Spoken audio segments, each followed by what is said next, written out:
the names of everybody that's in the church. I prayed over it until the Holy Ghost lit one up before me, and lo and behold, Sam. Or maybe I just made all that up and just decided it's going to be you. Either way, would you please come up here and give me a hand? Now, Sam, he doesn't know this yet, but God's going to use him to preach his message greatly around the world. I keep telling him that. He keeps denying that, but that's okay. I'm going to win. But all I need you to do is very simple. I just need you to sit on this stool facing the audience so everybody can see what was that cute and good-looking you are, or handsome you are. Maybe that's the word that was used. Now, Sam here, how many of you think Sam's a nice guy? Raise your hand. Yeah? Okay. Raise your hand even if you don't. Make him feel good. Okay, I'm giving you permission to lie in church. How many of you think Sam has some intelligence about him? He was at least able to get dressed and come to church this morning, and he picked the right church, so, he's got some intelligence. That's good. So, here's what we're going to do, Sam. I just got one simple thing for you to do, and once you are done, you're free to go. Okay? All right, but you got to sit there until you get it done. Okay? Okay. Last night. Yeah. Well, I suppose that's up to how bright you are. Last night, I told you already I didn't sleep very well last night. Yeah. But I did sleep some. And one of the times when I was sleeping, I had a dream. Okay? And the dream has really confounded me. So what I need you to do is I need you to tell me what the dream was and what it meant. And as soon as you're able to tell me what it was and what it meant, I'll let you go. Until then, I'm just going to work on my sermon, okay? You just sit there, you think about that, and as soon as you got the answer, what it was and what it meant, you can feel free to interrupt me and let me know, okay? All right. Until then, though, you just be quiet. Now, good luck. Okay. How many of you miss the good old days? Anybody here miss the good old days? Now, my good old days are probably not far back as some of your good old days, but we all have those good old days that we really like, that we really enjoy, right? Can you remember a time when maybe our country wasn't quite as chaotic as what it is now? A time when we felt like maybe it was safe for our kids to go out and play, and now we don't. A time when all these different aspects of life just seemed different. I mean, it seems like the world that we live in now are just completely crazy. It seems like our government's getting more and more out of control. I got to tell you, we've always been pleased with the education system here in Liberty. That was one of the main, draws that just seems like people have. People constantly want to move here for our school district. But if some of the things that our president tried to say will happen in schools this last week, if those things happen, we're going to start the homeschool process for our church here. And because, some of this stuff we're just not going to put up with. And if you don't know all the details to that, you can go on any news channel and read about it. It's crazy where our country is going. And so, like some of you, sometimes, even though I'm not overly old, I long for the good old days where things seem to be more normal, less chaotic, and less scared. Do you have the answer yet? No, I'm not Jacob. Okay, well, I'm glad you're not Jacob, but Jacob has nothing to do with this. He's the one that foretold dreams, right? Am I correct? You're incorrect. So, Incorrect. But I'll tell you what. I'm gonna try to help you out. Okay. Yeah, tell me a little bit about it. Oh no, I'm not gonna tell you anything about it. But here's the thing: if you don't get it in the next 5 minutes, I'm going to chop off one of your fingers. All right. Now, anyway, what it was and what it meant. Okay. And so we long for the good old days, right? The days where, things just didn't seem as evil as they do today. We long for those days. But can I tell you something? That longing for those good old days can sometimes become a hindrance for our witness today. In fact, if you were to read the Bible, you would read this verse in Ecclesiastes. It says, "Don't say, why were the former days better than these, since it is not wise for you to ask this." Why would you ask for the former days to be better than these? Because it's not wise to ask this. You see, the Bible tells us that we need to be a people who deal with the here and the now. And we need to be a people who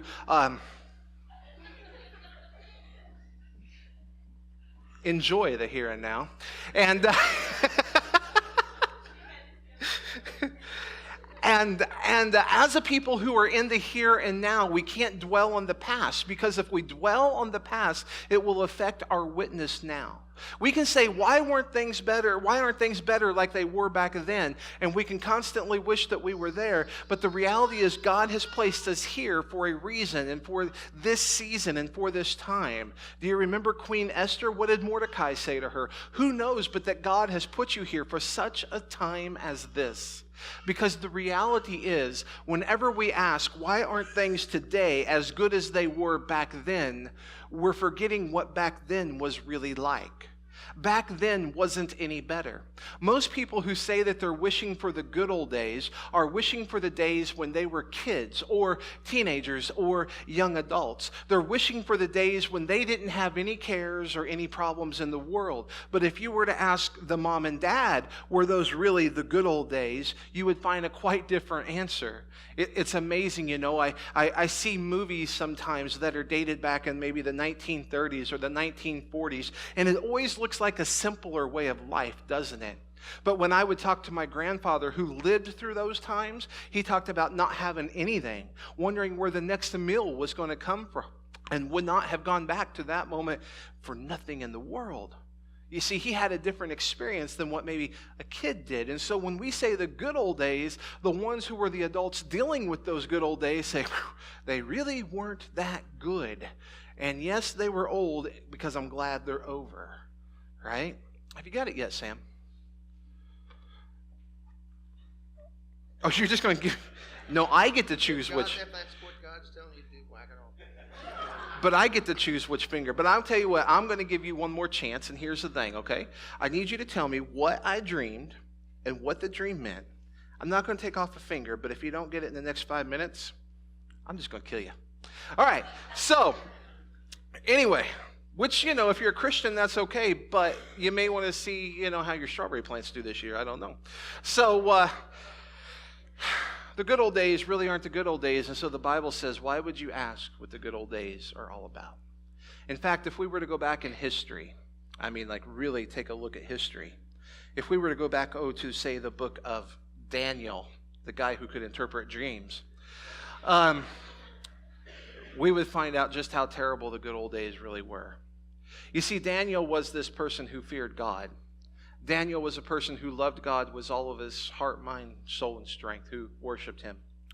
And he lived in a land where it was okay to do that. But in that land, a king came and attacked them, and that king's name was Nebuchadnezzar.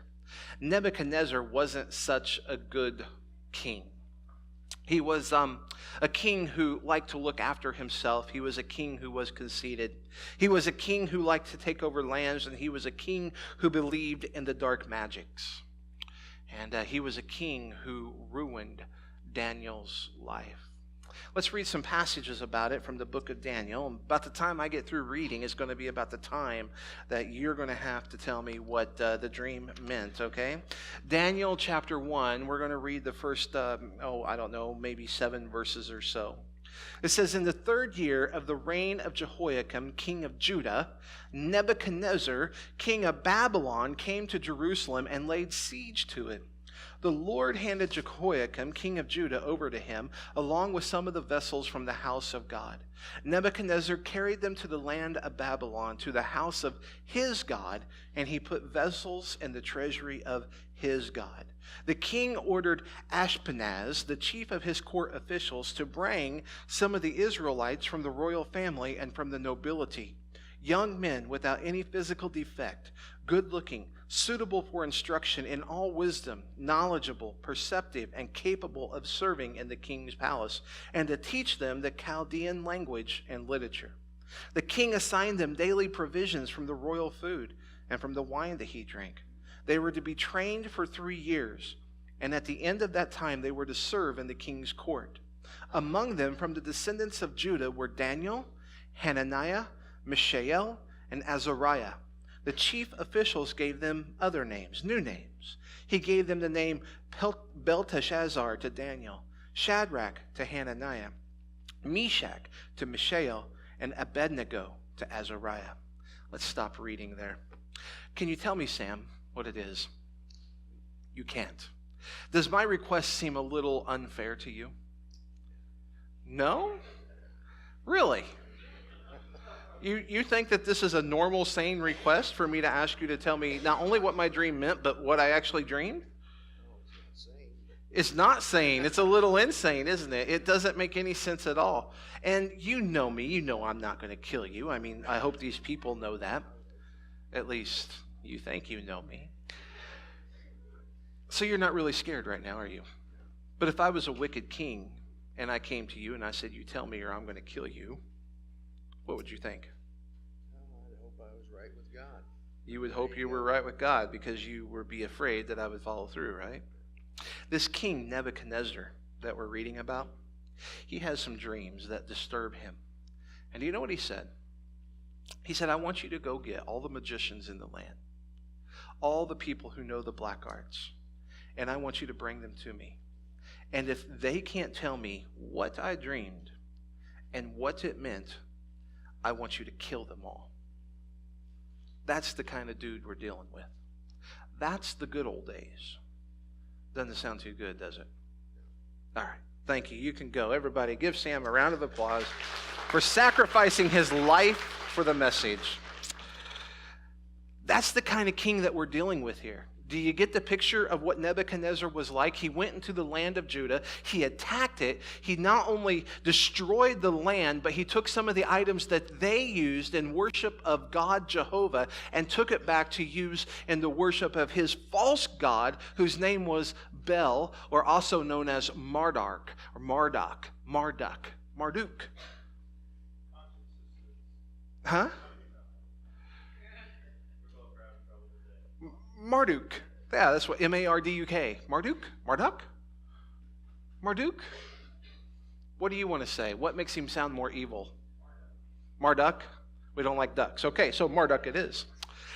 But his name was Bel, and so we'll call him Bel because we do know that one. And that was the false god. Now imagine, if you will, this communion table, this thing that we make the center of our service, where we go and we worship the Lord who was slain for us and rose again, the death, the burial, the resurrection, the body and the blood of Christ. Imagine if this guy would come in, attack our church, and take this and use it and offer sacrifices to his God upon this table that has become a symbol, an emblem of what we believe.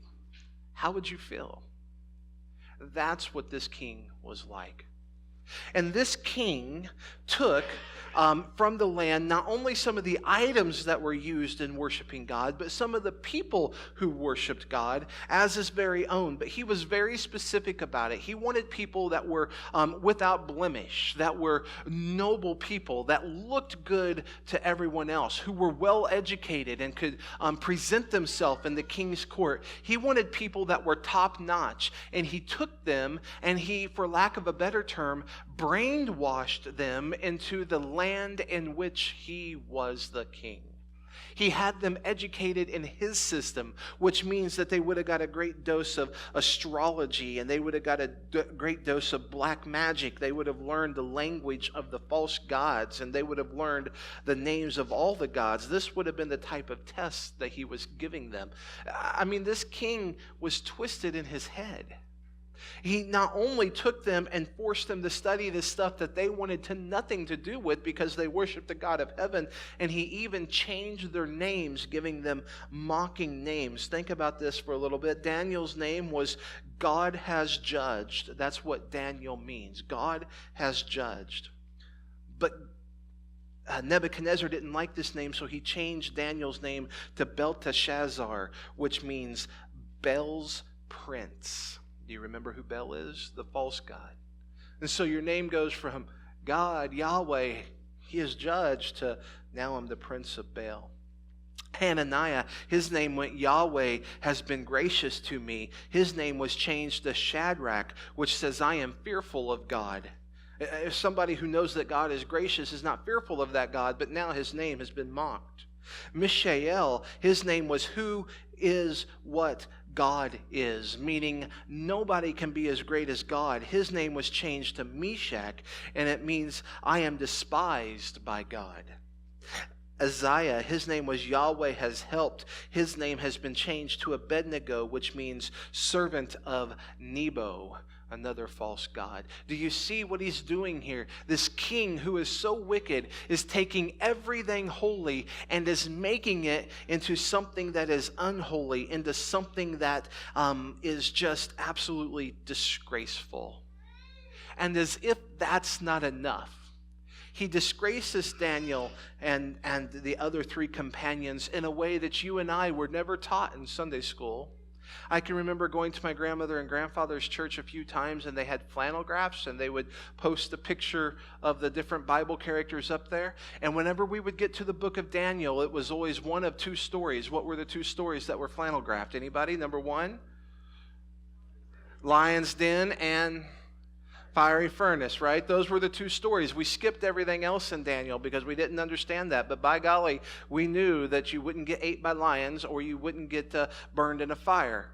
You know what they didn't put on the flannel graph? The castration of Daniel and his three companions. You say, wait a minute, I don't read that in the book of Daniel. Nowhere does it say that happened, but it does. You see, whenever it says that the chief officer who was in charge of Daniel and those guys, that word chief officer, if you looked at it in the Hebrew, actually means chief of the eunuchs. A eunuch was one who had been castrated. And because Daniel and his companions were so faultless and so good to look at, they were handsome, because they were intelligent, and because not only the king took the greatest of the men, he also took the most beautiful of the women. He would castrate the men so that they could not, in some sort of rebellion to the king, hook up with those beautiful women and start their own lineage. And so he would just take care of the problem at the root. You see, this was a wicked king. These were what we would call today the good old days. Why do you call them good? Because that's not wise to do. Do you see why the Bible might say that? We always think that we're living in the darkest of times, in the toughest of times, in the most confusing of times. Oh, let Jesus come back. Surely it can't get any worse than this. But when we read the pages of Scripture, what we find out is oftentimes it was worse than we ever thought. Why do I tell you this morning? Why would I give you that as an introduction to the book of Daniel, which we're going to look at over the next few weeks? Because we know Daniel as a hero of the faith. We know Daniel as somebody who made a difference for God, not because he lived in a great time, but because he kept a great faith in a difficult time. You and I have the same responsibility. We may not live in the greatest of times. We may not live in what we think are the good old days, but we live in a time where we can have the greatest of faith no matter how difficult the days before us get, right? We live in a time where you and I can make a stance and let our light shine. Have you ever thought about this? This is a candle. This is one of our Christmas candles, right? Christmas Eve service comes along. Everybody gets one of these, and we chance the church's building by giving even the kids the candles, right? And then we light the candle. Ooh, isn't it pretty? Until you talk right over it. Ooh, isn't it pretty? Right? And at night when we shut off the lights and you have all those candles going, as long as you don't have something that makes you like, epilepsy, and you can't stand the flickering of the lights, it's a pretty scene to see. But one candle, even in the midst of day, you all can see that burning, right? I mean, you can see the candle, yes? Now, if I were to maybe shut the stage lights off and the sanctuary lights off, it'd be a little bit darker here. You could probably still see the candle, right? In fact, you would probably see it a little bit. Okay, now if I were to take you into Darren's dungeon over here and cram us all into this dark room and shut the door, not only would you be able to still see the candle, you would be able to see it a little bit. Okay, now if I were to take you back into this church building, say at midnight tonight, shut all the lights off, cover all the windows with black paper to make it as pitch black in here as I possibly could, you would not only still see the candle, you would see it a little bit, because you see, our light shines brightest when God allows us to be in the darkest of moments.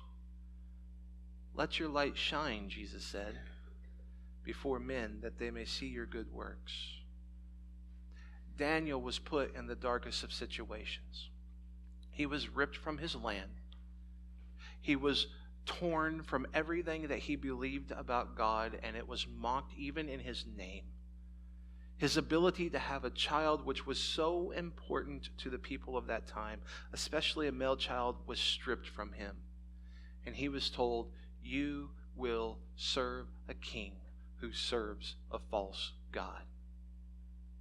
But Daniel didn't let that shake his faith. Even though the world around him was getting darker and darker and darker, he held on to his faith in God. And even at the end of this first chapter of Daniel, which, by the way, is not a diet plan necessarily to be followed. If you know anything about the Daniel plan, you kind of get that. At the end of this first chapter, it reads like this, starting at verse 17. God gave these 4 young men, that would be Daniel and his 3 companions, knowledge and understanding in every kind of literature and wisdom. Daniel also understood visions and dreams of every kind. At the end of the time that the king had said to present them, the chief officials presented them to Nebuchadnezzar. The king interviewed them, and among all of them, no one was found equal to Daniel, Hananiah, Mishael, and Azariah. So they began to serve in the king's court. In every matter of wisdom and understanding that the king consulted them about, he found them 10 times better than all the diviner priests and mediums in his entire kingdom. Daniel remained there until the first year of King Cyrus. God blessed Daniel even in the midst of this crazy darkness. Not because Daniel was different from you and I. Not because there was anything special about Daniel per se, but he blessed him because no matter what the world threw at him, no matter what Nebuchadnezzar brought his way, no matter how dark it was, he remained to shine brightly for God. And God says, I'm going to use you to do great things. And so when King Nebuchadnezzar goes and he says, hey, I've had a dream, and if you can't tell me what it was and what it means, I will kill all of these people in the land, Daniel is able to stand up and say, I can do it. Not by my own strength, but by God's. And he can give the dream.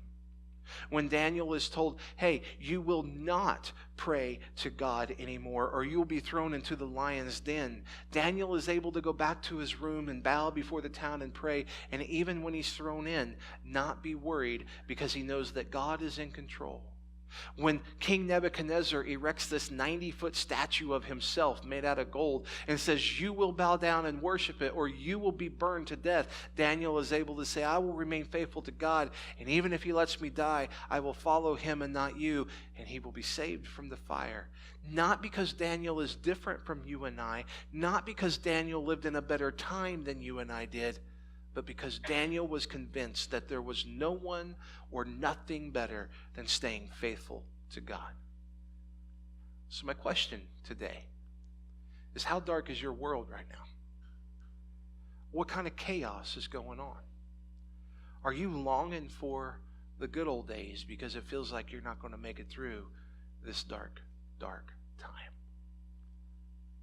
Maybe you experienced a loss. Maybe you got walked out on. Maybe you lost your job. Maybe your kid is sick. Maybe your spouse is dying. Maybe you're questioning your faith. Maybe you feel like you have a Dr. Jekyll, Mr. Hyde syndrome going in. Maybe you're just dealing with depression and nobody seems to understand. Maybe you're scared about what tomorrow holds. Maybe, and your world just seems dark.